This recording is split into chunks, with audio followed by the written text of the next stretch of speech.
ప్రభువైన యేసుక్రీస్తు నామమున మీ అందరికీ కూడా నా హృదయపూర్వకమైనటువంటి నిండు వందనాలు తెలియజేస్తా ఉన్నాను. ఈ యొక్క పరిశుద్ధ పునరుద్ధరణ ఆరాధన దినమందు దేవుడు మనతో మాట్లాడని ఉద్దేశించినటువంటి వాక్యాన్ని మనము ధ్యానించుకుందాం. చూడండి, దేవునికి ఇస్తే కలిగే ఆశీర్వాదాన్ని గురించి దేవుడి దినము మాట్లాడుతూ ఉన్నారు. మనం ఏదైతే దేవునికి ఇస్తామో దాని వలన మనకు కలిగే ఆశీర్వాదం ఏంటి? దేవునికి ఇస్తే మనకు కలిగే ఆశీర్వాదం అంటే ఆయన తన నోటి మాటతోని ఈ యొక్క సమస్తమును ఆయన సృష్టించాడు. ఒక మట్టికి తన రూపాన్ని ఇచ్చి జీవాత్మ ఇచ్చినప్పుడు నరుడు ఏమయ్యాడంటే జీవాత్మను పొందుకున్నాడు. అర్థమవుతుందండి? ఒక మట్టికి తన రూపాన్ని ఇచ్చి జీవాత్మని ఇచ్చాడు. అప్పుడు మనము సజీవులముగా మారాం. అంటే అంతటి బలవంతుడు, అంతటి శక్తివంతుడైనటువంటి యేసును మనము వెంబడిస్తూ ఉన్నాం. దేవునికి మహిమ కలుగునుగాక. దేవాది దేవునికి మహిమ కలుగునుగాక. ఒకసారి ఆలోచన చేయండి. ఆయనకు మనము ఇవ్వగలిగితే పొందే ఆశీర్వాదములు అనేకముగా ఉంటాయి. లేమిలోను నీకు కలిగిన దాంట్లోనూ నువ్వు ఆయనకు ఇవ్వగలిగితే, చూడండి, దేవుడు అంటే లేనివాడా? కాదు. దేవుడు నిన్ను అధికముగా ఆశీర్వదించేటువంటి గొప్పవాడు. ఆయనకు సమస్తము సాధ్యమే. ఈ సర్వలోకము ఆయన చేత సృజించబడినది. ఎందుకు మరి మనం ఆయనకి ఇవ్వాలి? ఎందుకు మరలా మనం దేవునికి ఇవ్వాలి అంటే మనము ఆశీర్వదించబడటం కోసం. అంటే నువ్వు దేవునికి ఇచ్చే మనసు నీలో ఉన్నదా? హల్లెలూయా. సహాయం చేసే మనసు నీలో ఉన్నదా? దేవుడు నిన్ను ఈ రకం కూడా పరీక్షించే అవకాశాలు చాలా ఎక్కువగా ఉంటాయి. ఒక వ్యక్తి అనుకుంటాడు, చాలా సంపాదించేశాను, తన కలిగిన పంటనంతా కూడా పెద్ద పెద్ద గుమ్ములలో ఆ పంటను నిల్వ చేసి, ఆహా నా ప్రాణమా ఇక తాగము, ఇక నువ్వు సుఖించుము అని అంటాడు. కానీ లేఖనం ఏమంటుందో తెలుసా? ఈ రాత్రి దేవుడు నీ ప్రాణం అడిగితే నువ్వేం చేస్తావు? నీ కలిగిన సంపాదన ఎడిపోతుంది, నువ్వు కూడబెట్టినటువంటి ఆహారం ఎడిపోతుంది, ఎవరి పాలవుతుంది? ఒకసారి ఆలోచన చేయండి. ఇవ్వగలిగే మనసు నీలో ఉందా? హల్లెలూయా. అయితే ఇక్కడ నేను ఒక మాటను చెప్పిన తర్వాత మనం ముందుకెళ్దామండి. చూడండి, యోహాను సువార్తలో అక్కడ కొన్ని మాటలు రాయబడి ఉన్నాయండి. యోహాను సువార్త 6వ అధ్యాయము 9వ వచనంలో మనం చూసినప్పుడు అక్కడ మాటను చదువుదాం. ఇక్కడ ఉన్న ఒక చిన్నవాని యొద్ద 5 యావల రొట్టెలు 2 చిన్న చేపలు ఉన్నవి, కానీ ఇంతమందికి ఇవి ఏమాత్రమని ఆయనతో అనగా. చూడండి, ఒక పస్కా పండుగ జరుగుతూ ఉందండి. ఒక యూదుల విషయంలో ఒక యూదుల పస్కా పండుగ ఒకటి జరుగుతూ ఉంది. అక్కడ జరుగుతున్నప్పుడు యేసుక్రీస్తు ప్రభువారు ఆ ప్రాంతంలో ఉన్నాడని తెలిసి చూసి ఎరిగి అనేకమైనటువంటి జన సమూహము ఆయన యొద్దకు వచ్చారు. ఎందుకంటే ఆయన మాటలు వినాలని, బలపరచబడాలని. సో వారినందరి దేవుడు చూశాడు, వీరు కాపరులు లేనటువంటి గొర్రెలుగా వీరు ఉన్నారు అని చెప్పేసి దేవుడు వాళ్ళ మీద కనికరపడి ఏం చేశాడంటే వాళ్ళకు తన మాటలు బోధించడం ప్రారంభించాడు.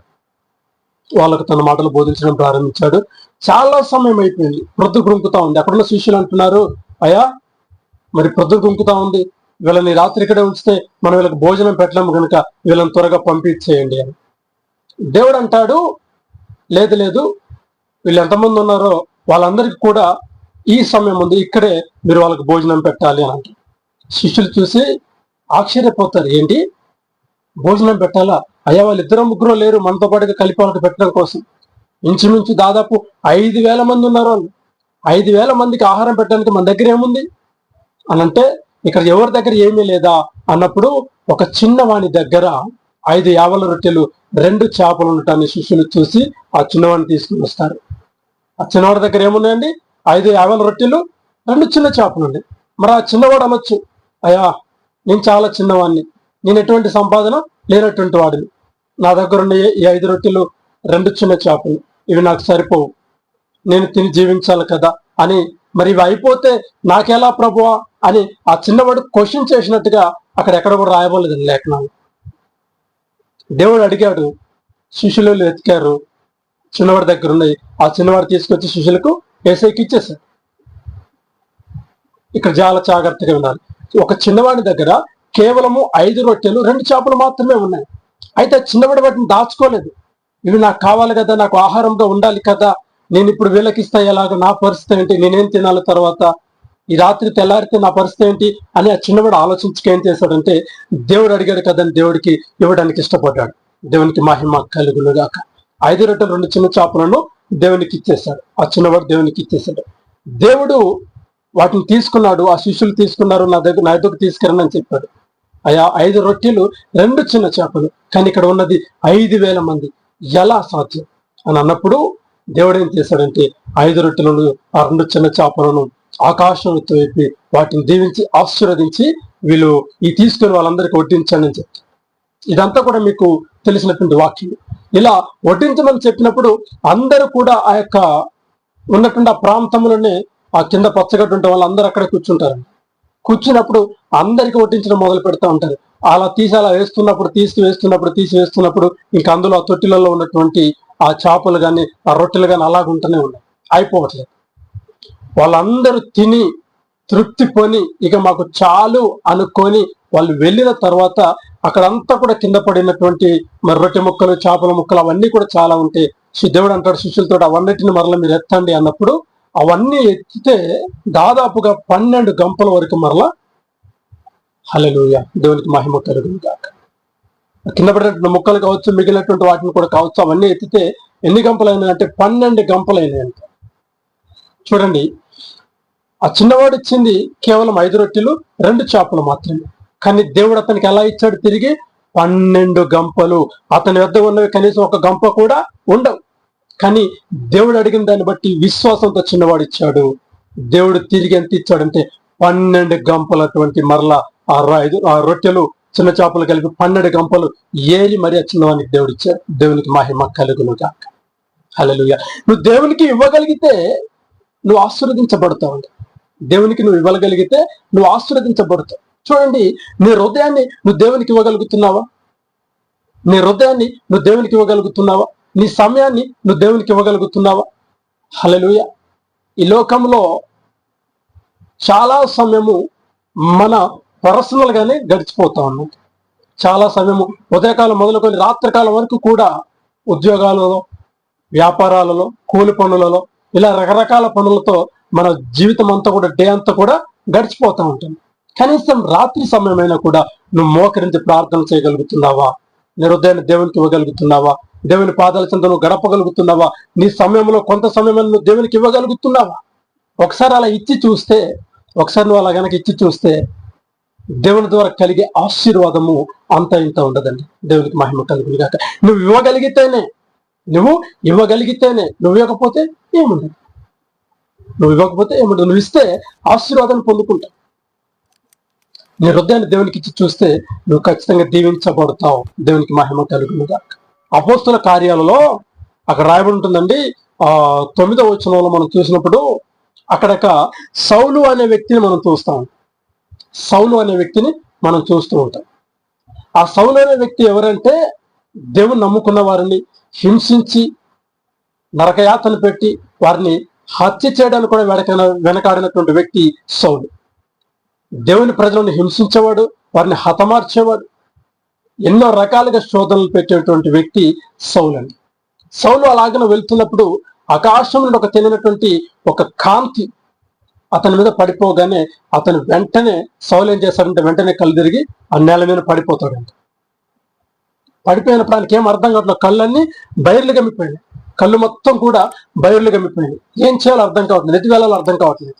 ఆయన పరిస్థితి అంతా కూడా అగమ్య గోచరంగా మారిపోయింది. దేవునికి మహిమ కలుగును గాక. ఆయన పరిస్థితి ఎలా ఉందంటండి? అగమ్య గోచరంగా మారిపోయింది. ఏం చేయాలో తెలియట్లేదు.